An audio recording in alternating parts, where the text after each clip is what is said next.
From one-off brand shoots to a seven-figure subscription agency, this is what happens when you really listen to your clients.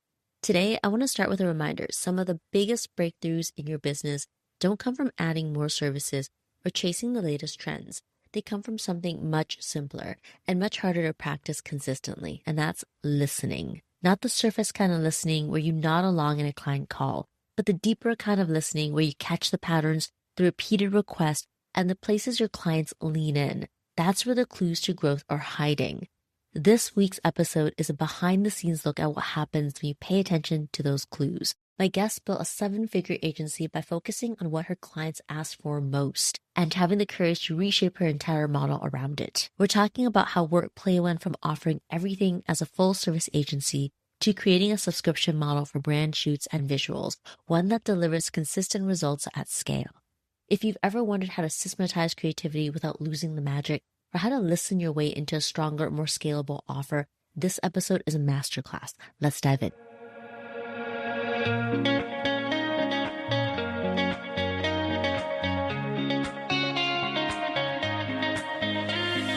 Welcome to the Small But Mighty Agency podcast. If you want to grow an agency to seven figures and beyond without working more hours in your business, you're in the right place. I'm your host, Audrey Joy Kwan. I know what it takes to build an agency, including supporting an agency owner in selling and exiting. I also have a master's degree in communications, specializing in organizational development. My team and I have worked behind the scenes of multiple seven-figure agencies and have coached and consulted with over 150 agency owners. All this to say, when you join us on the Small But Mighty Agency podcast, you get real-world experience and practical tips that help you work less, earn more, and lead with integrity. So let's go.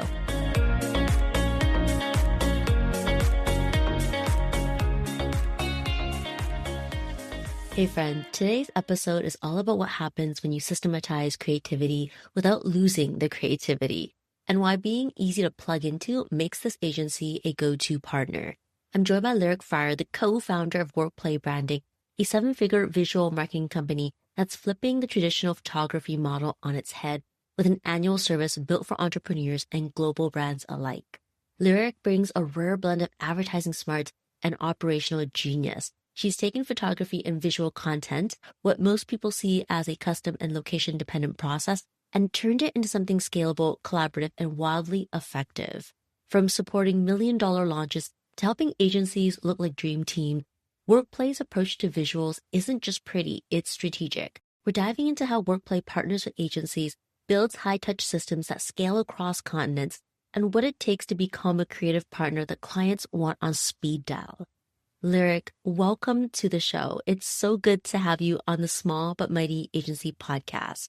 It's been a while. I've been wanting you on this show for months. I'm so glad our schedules finally worked out. Oh my God, I'm so excited. And I know this was something that I've been looking forward to for so long because you're amazing. I think your content's amazing. So I'm excited to get into it. My goodness, the agency owners listening are in for a treat. Let's start at the beginning. What was the moment that sparked Workplay? Did you always have in mind this idea of creating a visual marketing agency? So whenever I get asked this question, I always have the same answer because it wasn't a moment. It was an organic evolution over the course of time of listening to our clients and understanding their pain points at a really deep level, and then really curating the experience to match up with those pain points and deliver results that overcome those pain points. So it wasn't this one moment. It was this evolution of really being obsessed with our customer and then moving from there and making decisions from there. What were some of the pain points you were hearing? And tell us a bit more about Workplay and how Workplay speaks into and solves those pain points. Yeah. So, we used to be this big, full-blown branding agency. I mean, we did everything, including content creation of visuals, which is what Workplay is known for now, our visual content that we create at scale. And so when we were doing this full scope service, we could see where people were gravitating towards in our process. And it was always that visual content because so many people at the time, we started this around 2017, 2019, were not yet online as a business. And so, yes, there was like an influencer wave of people, coming in, and like social media was all the rage, but it wasn't really all the rage for small businesses just yet. And then, of course, when 2020 came around, it was a huge pain point not being online and visible. And in order to be online, you have to be posting a certain creative. It has to be either a photo or a video. That's what every single platform asks you for whenever you are going on and posting content. So that piece of it was so clear to our people, especially during that time where it's like, I've got nothing to post online. And so when people came through our process, they were like, we just want your visual content creation all the time, quarterly, however we need to get it. And so we just adapted the model to that.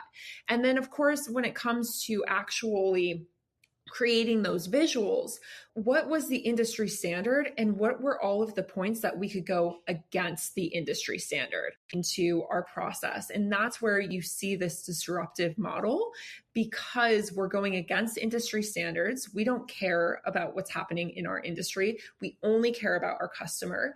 And so through that mindset, we got where we are today, which is our work play methodology, 3 really clear phases of planning, creating, and launching that content on a quarterly basis at a very low price point of $497 a month. Now, that's disruptive, yes. What is also disruptive is how you've been able to scale this model. And I think people are going to be asking, how did you put that together? How do you find a team across the world to do photography and do visuals and scale something that I think most people think you have to be on the ground in the same city for?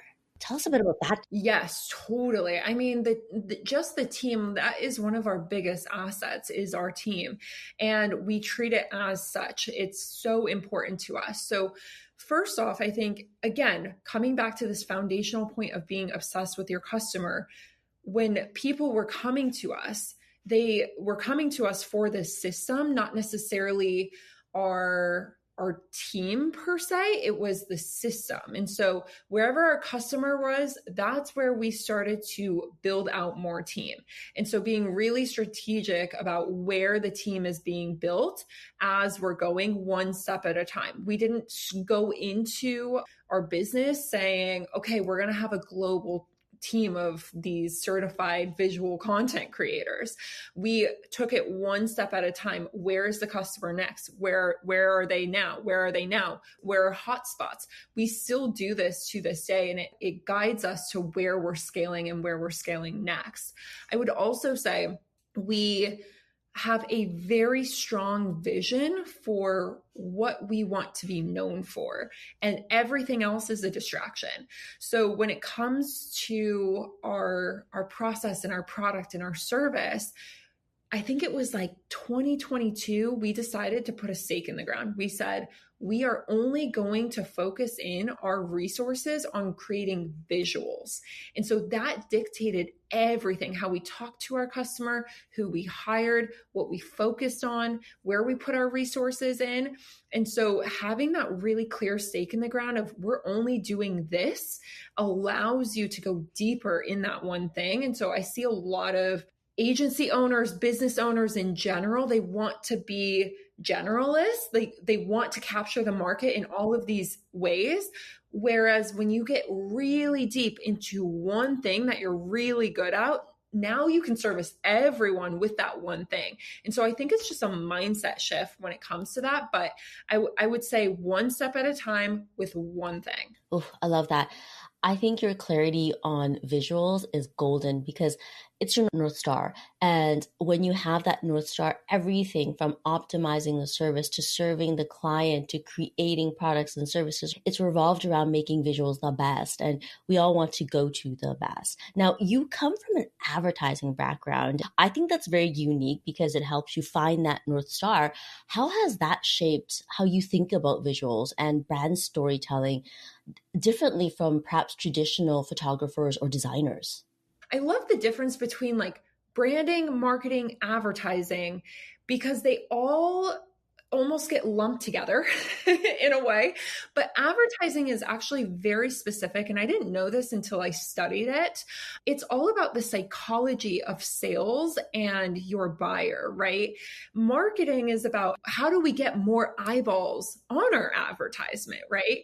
And so having a really clear idea of advertising allows me to really focus in on the psychology of how the customer is perceiving the product, how they're using the product. Everything comes back to the customer and how they are experiencing something. And then through that, I'm really able to craft things. And so I think that's really important as you're growing, is to not forget about the advertising piece. I mean, every single day you're advertising, not just to your clients, but to your team internally and externally as you're recruiting and as you're trying to keep retention. It comes into play in all of these areas. Even when you're pitching yourself, you're advertising yourself. And so this idea of not forgetting about that, it has been really helpful through this process, because branding is all about making it look really beautiful, having this amazing experience, really crafting that, but it forgets about the psychology piece of it. Marketing is really about how do we get as many eyeballs? And then advertising is almost like this catalyst to both of those things that I think some people forget. The way that you shared the differentiation between the three, I like how you've walked us through how Workplay really thinks about marketing, branding, and advertising. Now, I've seen the work you've put out in the world, and one of the concepts that really resonates with me is how you take a look at advertising, marketing, and branding from this 1 year viewpoint. Because when you're working with photographers, they take a project and they give you the project, and then that's it, it's done. When you look at it from the advertising perspective, looking at it from a full year and understanding it as campaigns through the year and how those campaigns interlink with each other, I think that's important because it creates a story behind the people you're working with, behind the brand that you're working with. Is there an example that you can share where you've worked with someone across a year and really have been able to help them navigate that advertising, figure out what that year looks like and help them stay on that track? Well, I think first you have to understand how advertising plays out in the world and how it's interacting with your ideal client. So advertising, if you look at the biggest companies in the world, they are constantly advertising to you. And the way that they advertise is feeding you new versions of themselves to you.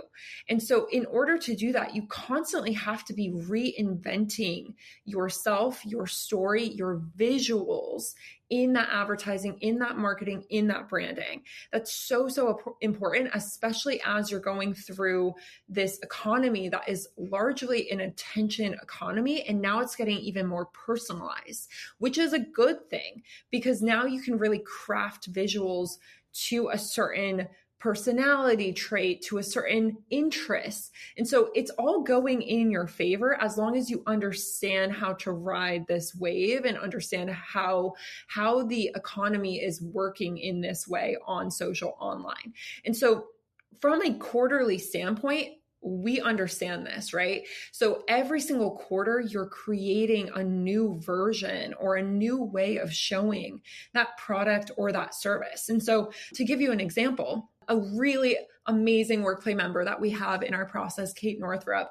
I think a lot of people have seen her do this through our process in such a beautiful way. I think she does it in a very, a very noticeable and recognizable way, because she does it so well. And so what she'll do is she'll take that quarter and she will create a whole storyline. It doesn't even necessarily have to be on brand.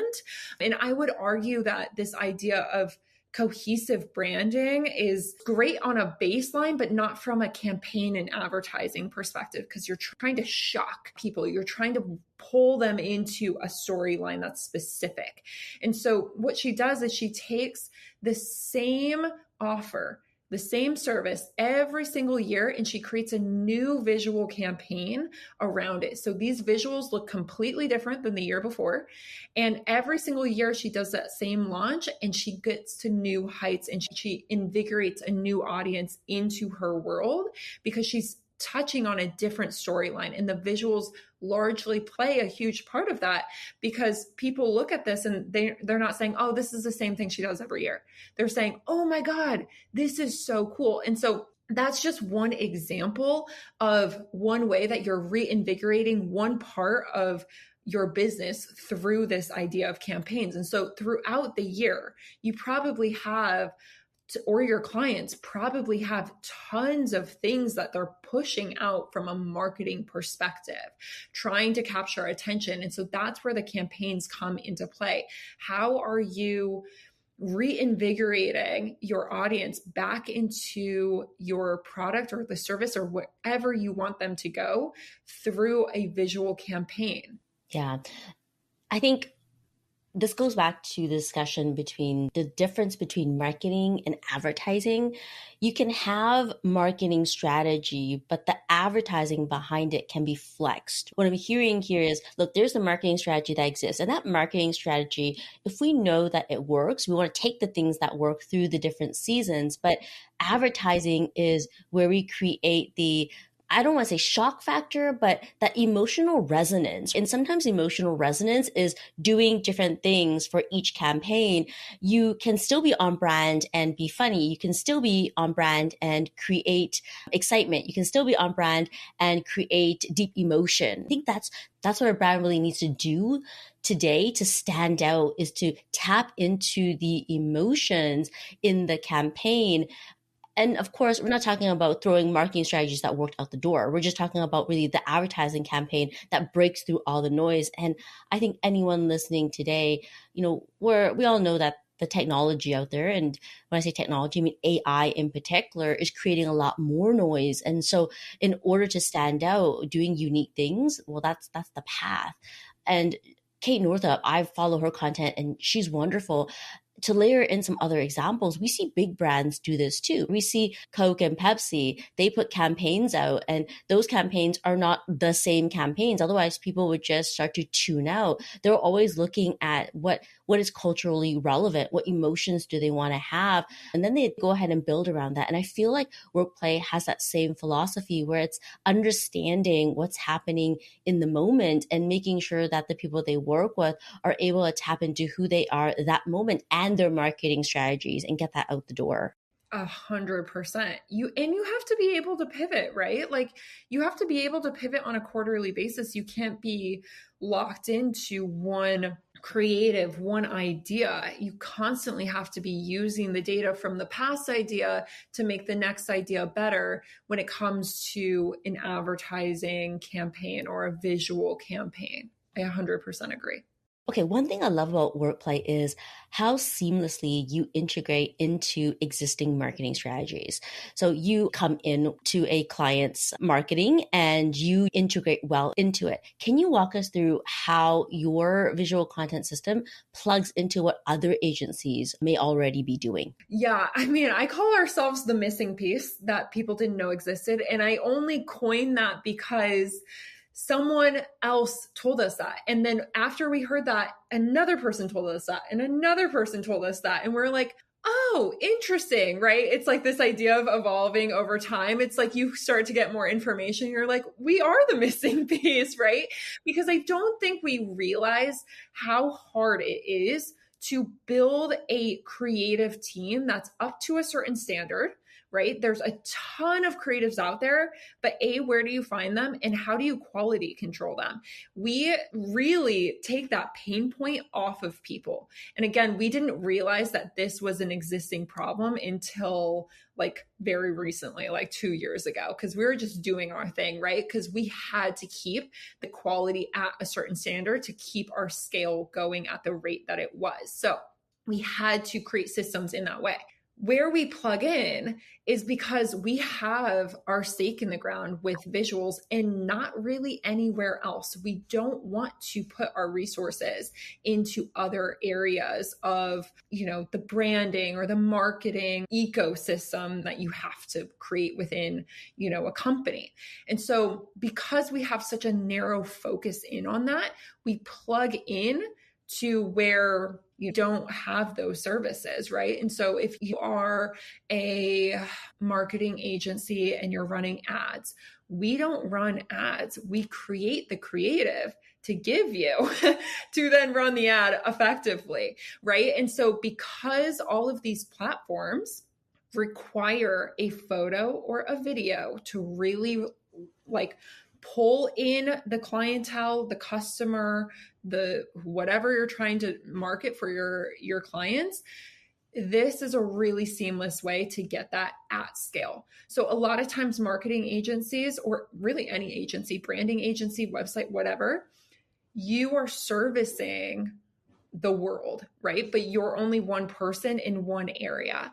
And so because we have a team that's skilled out all over the world, you can now reach all of these people in all of these different areas to give them this white glove experience, this in-person, this experience that has to honestly be in person for the time being, because AI is getting bigger, right? For the time being, it's still largely an in-person experience. And so you have to be able to have creatives on your team that can deliver that at scale, but consistently at a certain level. So again, that's where we plug in. It's like, we're only doing the visual that you can then go and amplify. Yeah, I think what's important to note is that the visuals your team creates, because I've seen the visuals and we're looking at really polished things. We're looking at things that I would say you can't just pop onto Canva and create. That's not what we're talking about here. These are photographers who are skilled and come in. And I've experienced this too, where they've been able to say, okay, move your arm here and move your leg here so that, you get that good picture, because I myself am a very awkward person when it comes to taking pictures. And so you get these skilled people who come to you and they're taking pictures of you that are in context to what you need to do for your campaign. And so I want to point that out, because I know that there's a lot of noise on AI about how AI can create visuals. But again, I think right now what we're talking about when it comes to visual creation is that people want things that are contextual, real. And a good example of this is I posted a picture on LinkedIn, and of course, not an AI picture, a real picture. And it was captured in the moment. It was like me jumping in the air and my husband was jumping in the air right behind me. And it was just this moment that was caught by a photographer. And that picture has done so well on LinkedIn. The copy is pretty normal for what I usually write, but that picture has created more impressions for that post, more visibility. And so I think really good visuals really matter. And I think people do have a sharp nose for the stuff that's still fake. And I want to emphasize that because I've seen the work that you do and I just want to give you guys a shout out for that. Thank you so much. Yeah, it comes down to our quality and our standards. Everyone is certified by us. And because we know our customers so well, we know how to certify them in a way that's going to allow our clientele to feel really comfortable, because we know our clientele so well. And so there's key points that we certify on that people don't pass our certification all the time because they don't meet that requirement in order to make the client feel comfortable, because we already know what's going to make them feel comfortable. And to your point around AI, I really see AI as like a custom stock image as of right now, as of the time of this recording. So it's like, in stock images historically have not done as well as custom content. And so yes, you can have a lot of creative control around the stock image. And, something that we're building is AI visuals. So you can create that if you don't have time to be in a studio or, in front of a camera. So yes, that's all coming down our pipeline, because again, we specialize in visuals. So we have to address AI and we have to make that easy for our clientele. We also have to address all of the visuals, not just photo, also video. And so we have so many creatives that are certified in this way, but we have a really good baseline to go off of. Okay. The word certification, let's dig into that, because what you're saying is when you bring someone on your team, they have to meet certain pillars or certain points of learning, and you call that a certification. I want to speak into that because I'm seeing and hearing what the listeners are thinking, and they're thinking, wait, certification, do you mean that you have a certification system where people can only work on your team once they get certified by you? Or do you mean they have to have certifications in general? So share a bit more about what you mean by certification and how it plays a part at Workplay. Yes. So because we have big goals of scaling our team, we had to have a system in place for quality control, for standards, right? And so we had to build out an entire certification process that could scale with us at the rate that we were going. And what that just means is defining what those key standards are. And I mean, like the points that really move the needle with the clientele, that's what's in our certification. And that just comes from understanding our customer and understanding what works and what doesn't for them. I also would say the screening process before the certification is also extremely intense. Like we have to have certain key metrics hit in order for them to even go into the certification as well. So not everyone gets to just go in because, right, that's time, that's resources, and we're scaling fast. We don't have time to certify someone that we don't think is at that level already. And I would argue it's so surprising who passes and who doesn't. But having that certification allows you to see them in action and then trust them even more on the other side of it. And I'll also just give this to your listeners as well. Our certification process is 2 to 3 months before they even touch a workplay client. And so going slow through that is very, very important because I think when we're thinking about scaling, we're scaling fast. Trust me, I'm the first person that's like, speed is so important, but also you don't want your product to break on the way up. So certification is 2 to 3 months, and we just factor in that time when we do recruiting campaigns. Now, to scale fast, you have to make sure that the people you're bringing along aren't like leaky buckets. When I say leaky buckets, what I mean is you hire someone, 3 months, they're out the door, right? They're gone because you realize, shoot, they're missing something or you didn't check on something. And so I think that's a big challenge for agency owners out there, is that leaky bucket when it comes to hiring. And I love what you're sharing here, because for you to scale fast, for you to build a team that's international now, you've had to figure out, how do you vet people so that not only do they fit your company culture, but they can deliver on that work consistently? Because creativity is also something that I think a lot of people think, well, how do you keep that creativity consistent?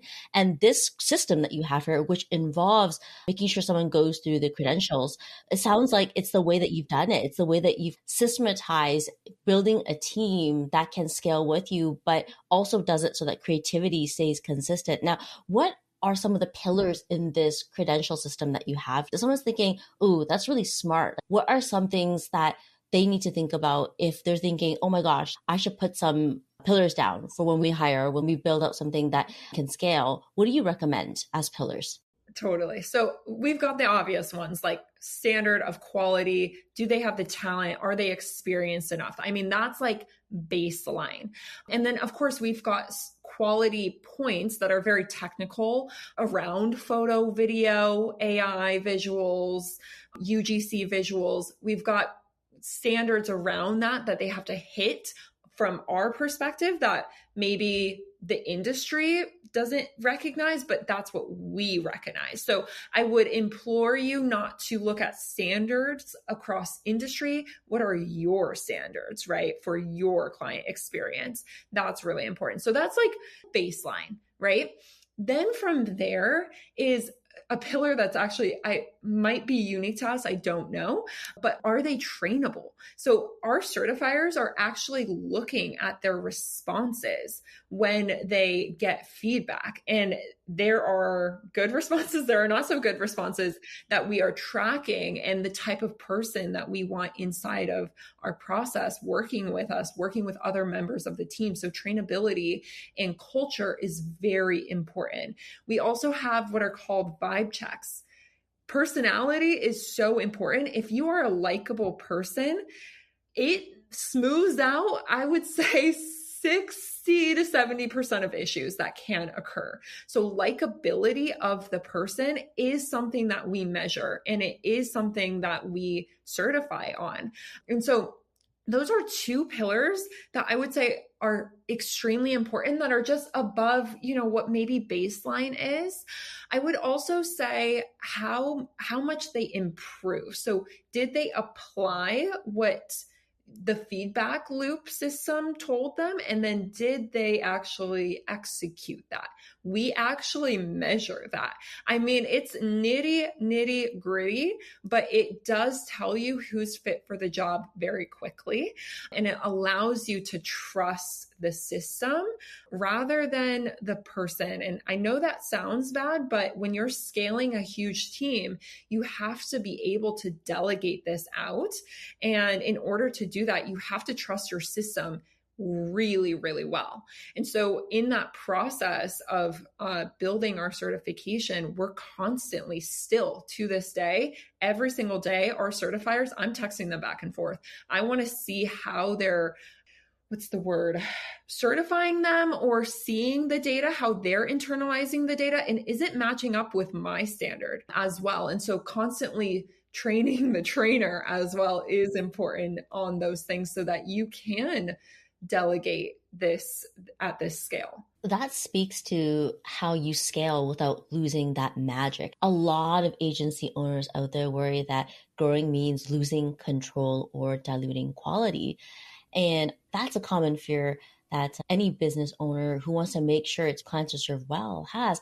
And what you just shared there is one key factor on keeping the magic. How do you not lose control? How do you not dilute the quality? It's being very systematic, and your credential system, you're hiring trainers and then training the trainers and then keeping touch with the trainers. And I'm sure that it wasn't build it once and there you go, it's done. I'm sure it's gone through iterations over and over again. And I literally added a KPI, probably 4 KPIs last week. And we've had this for years. So yes, it is a constant evolution. This is not a passive thing at all.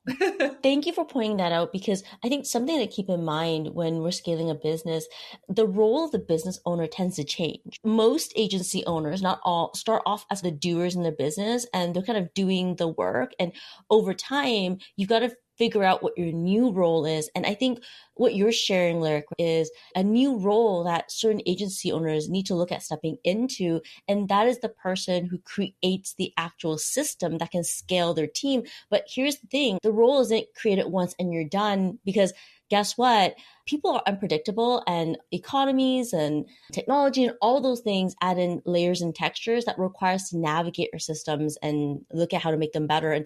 And what you just shared is exactly that. You just added a couple of points to your system because guess what? You realized it was missing. I just want to point that out, that that's golden in terms of looking at how do you really scale while keeping the quality and not losing the magic. Okay. I want to also talk about something that you've created recently. You've built something really unique called power ups, and your power ups really allow you to strategically partner with other agencies. Now, anyone who knows me knows that I am a big believer in strategic partnerships, especially agency to agency strategic partnerships.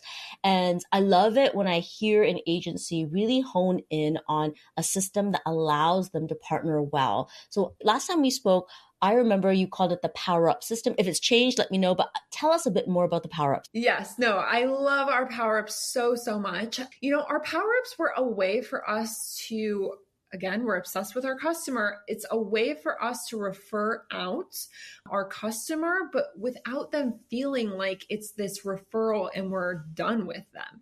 And so it allows the referral partner to step into our workplay world that we've built for our clientele and say, hey, we are a trusted integration. We're a trusted partner.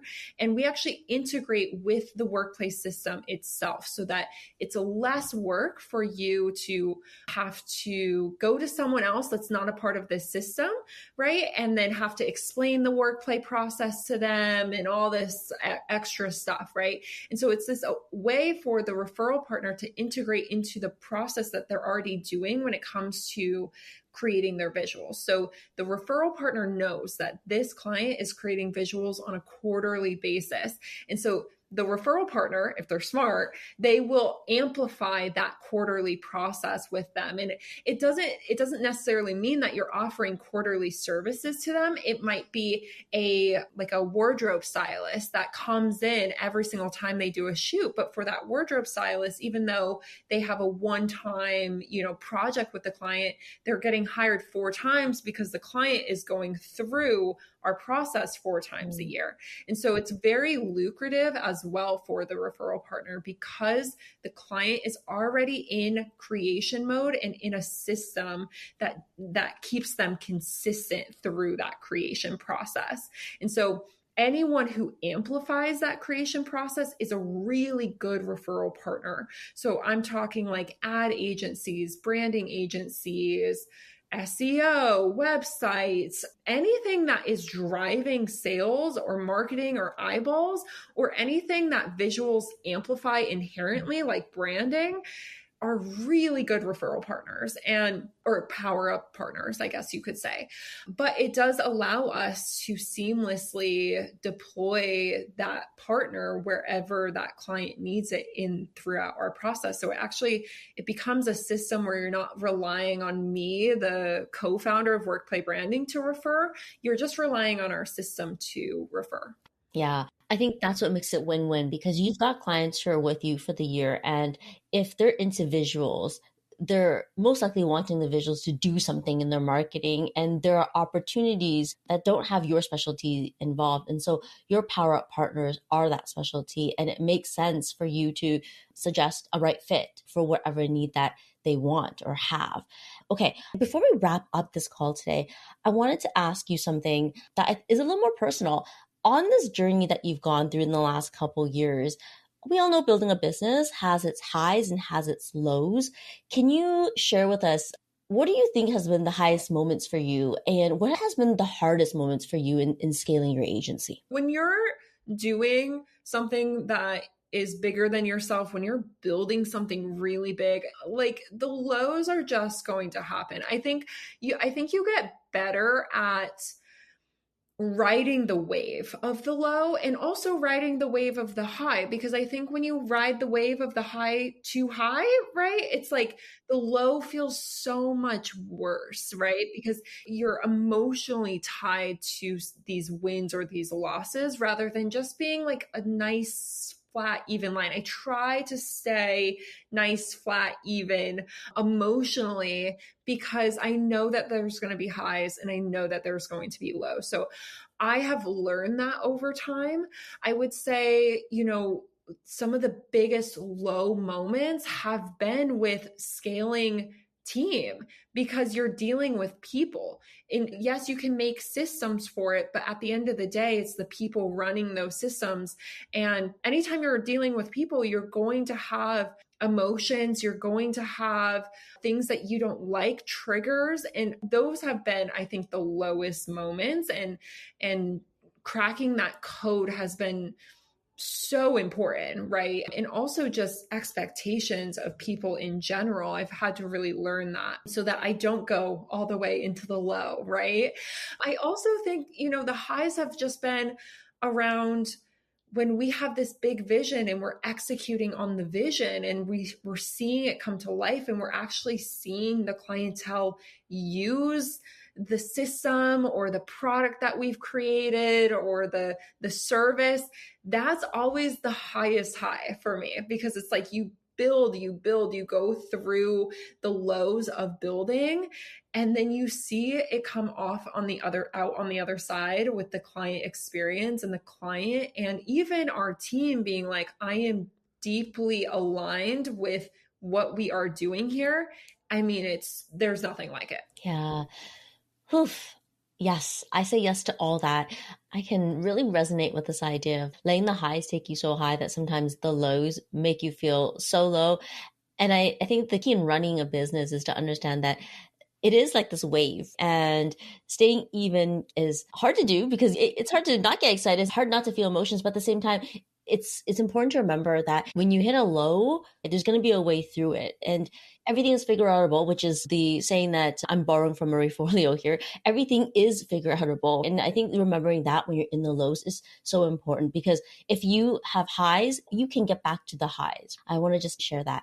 So what's next for Workplay? What's in the plans for next year? So many things are happening in the Workplay world. Something that, I think all of your listeners have gotten from this episode is that we're obsessed with our customer and our stake is in the ground in visuals. So with that, we are currently in the process of launching a SaaS platform. And this is going to allow distribution of our team to be extremely easy and accessible. So because your people get it. Agency world, it's hard because you're relying on people to fulfill the system. And so if we can have tech assisting with that in all of the different ways and in places that we touch our client through the experience, then we want to do that because we want to make that a super seamless process. I also think that there's huge innovations around that when it comes to the power-ups. So now power-ups are being able to be seen in all parts of the process, whereas before it's like we need the account manager, we need the creative director to really tell the client about this service that they're probably needing based off of their goals. And so there's huge expansions around that. That launches in November. We go into the testing of that. And so I just think that that's going to just allow us to have so much more impact with this vision that we have through referral partners, through any agencies that license through us, and then of course through our Workplay members who are in our membership model. I am excited for that launch, and I want anyone who's listening to have access to that launch should they be interested. So where can they find you, Lyric? Where can they find Workplay? Where can they find you? And how can they hear more about this launch? Totally. So you can find me at Lyric, LYRIK.Fryer, FRYER. DM me. I mean, I'm an open book in the DMs. Send me a voice message and we'll be best friends.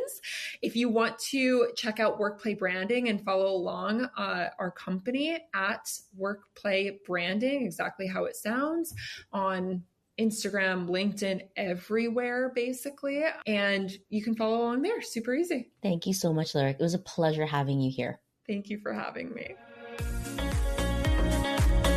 Hey, thanks for hanging out with me at the Small But Mighty Agency podcast. If you enjoyed this episode, it would mean the world to me if you hit the follow or subscribe button in your podcast app and share it with a friend. I'll see you on the next one.